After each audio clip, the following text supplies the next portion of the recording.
Hey guys, welcome back to another video. I have 11 tips for you for an outdoor ceremony. Look, I am a wedding photographer. A lot of you watching this are wedding photographers, event photographers, or any kind of photographer. So the way that I do things is not the right way. It's just the way that I've come up with. And the way that I come up with, it keeps kind of changing and evolving as I learn things, because you can never stop learning, and that's the whole point of this video. I want you to see how I do things because maybe you can learn something from it. I actually watch a bunch of other people and their videos to see if I can learn something. You never stop learning. For the ceremony, I have two cameras with two lenses on me. The 70-200, in my opinion, is invaluable. Like, you need this lens. I don't use it all the time the way that I used to, because now I use my 85mm more so. Again, it changes and evolves the way you do things, but I do have the 70-200 millimeter 2.8 Nikon for any ceremony that I do. And I also have my 35mm. I used to have the Sigma 35mm 1.4, but it's kind of bulky, and I tried the Nikon one and it's nice. So you got buff again, huh? Man, I'm a little fat. No, you look buff, dude. How you doing, man? Good, how are you? Good. Nah, you look buff, dude. Thank you, man. So I'm pretty sure a lot of you out there have had weddings that are delayed for some reason or another. So I've basically been sitting out here, but rather than just standing out here, I take whatever candid shots I can get. There's very little opportunity for candid photos being the main shooter, and that's usually during cocktail hour, right? But during cocktail hour, you're taking photos of the family, so you kind of miss this big opportunity for candids. But here I find that, look, there's some candid opportunities here, so I take the shots. And having the 70-200 is so awesome because they don't even know you're taking the photo, and I love that. As inconspicuous as I could be, the better.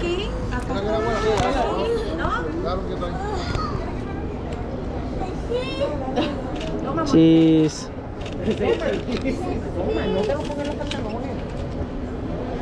So that is tip number 2. Take as many candids as you can. So at the ceremony, you obviously want to concentrate on the bride and groom, but they're sitting up there or standing up there for the longest time. One picture may look very similar to the other. So you should take the opportunity to take candids of the guests, because I'm assuming that the guests there and the family are very important to the couple. So not every candid is the best, like that one, for example. But you know what? I take it. So tip number 3 is have your settings ready for the entrances with both cameras, because you should actually be shooting with both. So this hasn't started yet, but here I am recording some stuff, just getting ready for the actual entrances, and I get my settings right. In retrospect, I should have tried a little bit harder to get the staff to move some stuff in the background. I did ask. Some of you may be wondering, Demesio, why didn't you move those trash cans in the background? Dude, I asked, can we do it because they're going to be in the shots? Something about rules and this and that, so whatever. I mean, look, I tried. So here comes the bridal party, or the flower girls. I get video first because I don't want it to buffer taking photos and then doing a little video, because I'm actually doing a video trailer too. So I got my settings. I'm using continuous focus for moving subjects. Otherwise I'm on single point. But yeah, you can see me rolling. Just get everything. Get as much as you can, because sometimes the people look down, sometimes they don't look good. So you gotta take a whole lot of pictures for this part of the day. And then tip number 4, you have to get the groom's reaction. And I do that by making sure I'm on my 35mm lens, not on my 70-200 at this point, because you need to be able to just turn your waist and get a shot of him, turn back and get a shot of her. I do video first, like I said, because I don't want it to buffer. That's tip number 5, and I have to get this. I'm a solo shooter doing photo and video, and I managed to get it all. You know what I mean? I could have probably dipped down a little bit to hide those trash cans, but this moment is happening right now. You have to get it. I switch to single point for tip number 6. And this is for Nikon users, because some of you swear your Canons are going to get everything magically in focus what you want it to be. But I'm a big believer in you choosing your focus, you getting your exposures, not letting the camera do it. I know there's eye autofocus systems that are incredible, more so than Nikon's. I've been told that many times. But when I try the Sonys, for example, it's not magical, okay? Tip number 7 is I take a lot of video first, because you don't need that much for the trailer. You just need some shots of everything, few seconds here and there. At the end of this wedding, you will have enough footage to do a 3-minute trailer. That's all you need. You just need seconds here and there. Bam, bam, bam. At 60 frames per second, you're good. The couple will love it, and it's so easy. Tip number 8 is you move around often, get different angles, different people. That goes back to my earlier tip, is like, you gotta get candids. Well, the ceremony's happening, obviously you have to get them a lot of angles, but there's only so many you can take, and you guys know that. But you can take some of the mom, the dad, the tia, the uncle, the cousin. They're enjoying this moment just as much as the bride and groom. Maybe not as much, but they're there. They're present. They're not on their phone. This is the time that you can get them paying attention to something. How many times have you tried to take a candid of people, maybe when the speeches are being given and they're on their phone or something, or eating? This moment right here, ceremony, all eyes are on them. So move around, take different shots, use the foliage as the foreground element, whatever you can do to get a variety of photos at this point in time. I'll admit something to you and everybody watching this, my potential brides and people that maybe just want to see how another photographer does it. I shoot too much, like a lot. You can see how I'm shooting video too, because by the end of the day here, I'll have so much footage that I can actually make like a 7 to 10 minute video. And that's the whole point. You want to have choices. Tip number 9 is be sure to get plenty of photos of videos and family. Exactly what I just said.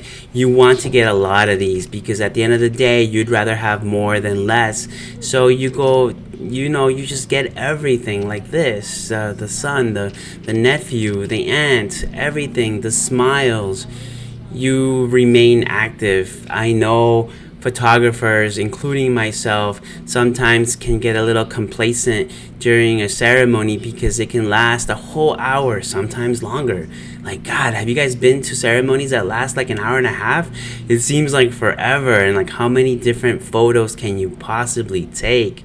There's a lot of photos you can take, but an hour and a half is way too long. But you have to remain vigilant, because sometimes different things happen. The ring exchange, the sand ceremony. These are things that are normally done for outdoor ceremonies, but Catholic churches, they do different things, where they give different things to each other, and different people come up to the altar and say the few things, and you have to at least get a few photos of each of those things that happen. You don't need a million of them, and I'm guilty of overshooting.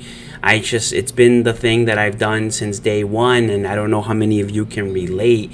It's just one of those things. So here I am moving around. That's something I've already discussed, and it's probably something you guys already do. But just because I'm on a zoom lens here, I'm able to zoom in and out and do video in and out. Like, I can do all kinds of things with the 70-200 lens. And that's why I think if you don't own this, yeah, you can get away with the ceremony. You can do it with the 35 and the 85 mil, no problem. Because if I didn't have the 70-200, if it broke on me or something, I would be perfectly okay with the 85 mil. But with the 70-200, I was able to deliver much more variety. I don't need low light capabilities right here. It's overcast. It's just like almost cheating. It's so easy to take photos in any direction and be able to get amazing photos. By the way, this location in downtown is freaking cool, man. I really like this place. It's next to Skid Row, which is one of the only things I don't like. So tip number 10 is I use single point autofocus because I don't want to miss things. Nikon is great. I love the colors. I love everything about it. But I don't trust autofocus systems, so I make sure to get it. I don't trust the continuous autofocus. I trust the autofocus because I'm using autofocus. I'm just using single point. And I love it. You know, I don't care what people say about Canon or Sony or they are not magic cameras, and they do miss focus. So here, look, I switched to continuous autofocus to be able to get them as soon as they are able to walk out. I switch over and I get them walking out. I don't use single point for moving subjects, so I switch real quickly. I have buttons dialed into my setting. You know, I have different presets, I guess you can say, so I'm able to switch it real quick. And here you go, see, bam bam bam, get it right in the middle. Good. Got some video of it too. I'm that quick with it. And if I do it now, because this video is a little old, the way I actually do this now is by having another camera on a tripod and using that to get some of the parts that I just simply cannot get, like the kiss, for example. Like that's really difficult to get both photo and video of. But if you had a tripod on a camera and a tripod, you'd be able to get those no problem. So right now I see an opportunity for candids. You see, these are really nice pictures, and unfortunately, unless you have a second photographer, you're not going to be able to capture these candid photos. I should actually make a video about candid photos and when they are taken and by whom, because I've been asked several times by some potential clients of mine that, you know, candids are very important to them, and a majority of my weddings are shot by me. That's it, me, only me, and my associate photographer, but one photographer, not two. I have two. You can hire two of us.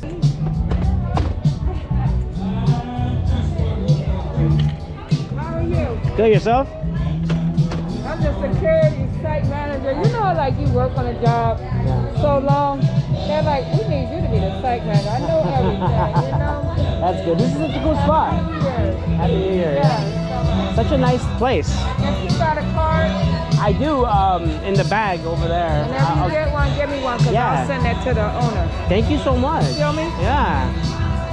I really should have pushed harder for my channel to grow in the very beginning, and now I'm fighting a battle here because every day I gain watch hours because, you know, luckily you guys are watching, but also losing because some of the videos are older and, you know, those hours don't count anymore. I really want to get to the point where I'm monetized because, you know, the feeling that you get when you get even $1 because of the videos you're making is amazing, right? Unfortunately, I don't know what that feeling is like, but I do have a feeling you guys are watching these videos because I do get comments and I appreciate them. Everybody does things a little differently, and this is just the way I do it. I really want to see the way you do it. I look for people's behind the scenes videos and I watch them, believe me, because I'm at the computer all the time editing, and I watch each and every one of you. Taylor Jackson, what is that guy, Josiah, Blizzard, some Mexican photographers I found. Show me your YouTube videos. Show me how you do things. I want to watch, even if it's completely different than what I do, because I want to see what you do.